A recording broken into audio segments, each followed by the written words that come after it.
and yeah, so it would have started, let me see. She starts it here. It's like a puzzle.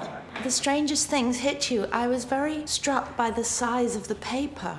I know that paper cost a lot of money. In her letters, she's writing around the edge and upside down and using every inch of space and writing in quite small writing because it was a precious thing, a piece of paper.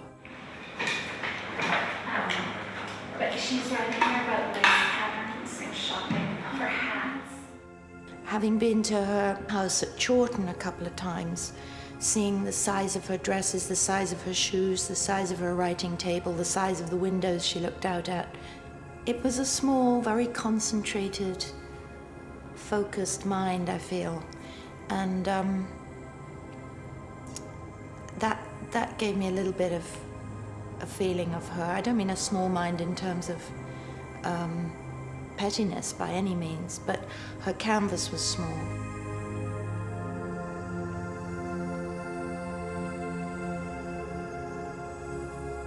I don't know what the relationship is between a writer's life and their work. I think it's possible that that relationship is unique to each writer. There are many authors, certainly, who wrote letters knowing they would be published. You know, this is not really a letter. The letters that I saw at the Morgan are to her sister, and anyone who has a sister wouldn't expect the letters to be full of anything but gossip. I don't think authors are obligated to write their private correspondence for public consumption. I think, you know, a writer at the level of Austen, I'd like to read her shopping lists. I think the letters of Jane Austen actually are quite interesting. I think that if you're looking for some grand philosophic reflection on method in literary expression, you're not going to find it, but you're going to find what was on the mind of this towering literary figure at particular moments, the ways in which she was actually occupying her time, and her own propensities toward what we'd call gossip, but really just kind of communication to others that she did not want to be revealed to others. I think that's always an interesting kind of eavesdropping that we experience when we read the letters of a great figure like Jane Austen. For me, the manuscripts, the best part about them is that it shows that she was human after all, and it shows her craft. It didn't descend from outer space and kind of go away when she died at 41, but that there was a true craft and there was an appreciation of what she was doing and that process. And it was very hard and it was very laborious by her own manuscript hand in saying so. For those of us who look at that, it's a very gratifying humanity. But I think the main satisfaction is not really that. It's the characters. Is that if you said you were going off for the weekend and you're doing nothing except, you know, rereading Emma or taking Mansfield Park to bed, that image for me would be one of pure happiness. I mean, you could bring maybe a person to bed and that might be nicer in some way, but it wouldn't be as fully satisfying.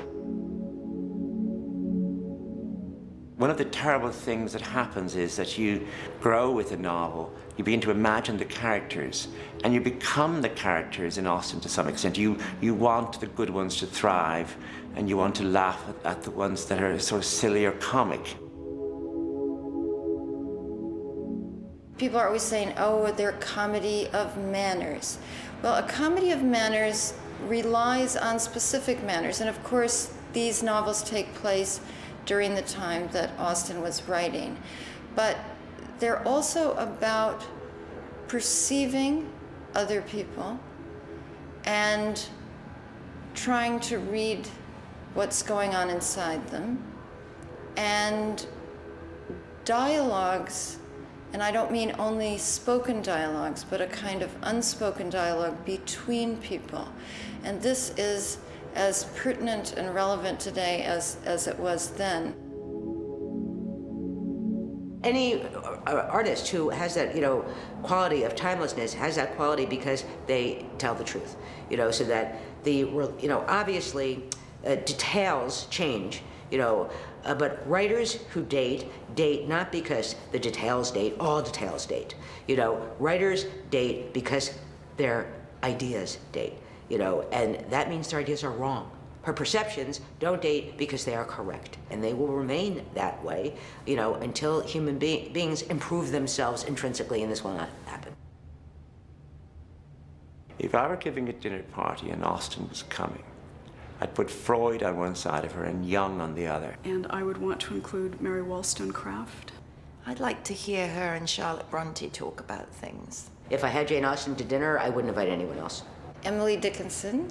She didn't go out so much, but let's say that she did. There's only one figure who would, I think, treat her in the way in which she deserved, and that's my dear Anton Chekhov.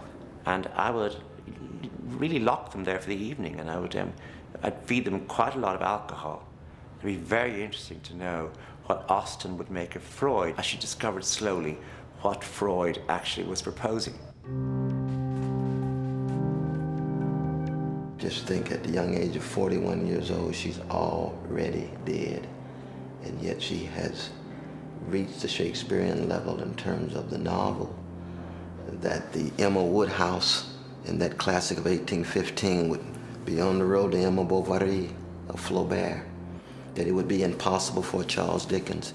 It would be difficult even for the great Russian tradition to fuse social description and psychological observation within that genre of the novel without building on Jane Austen.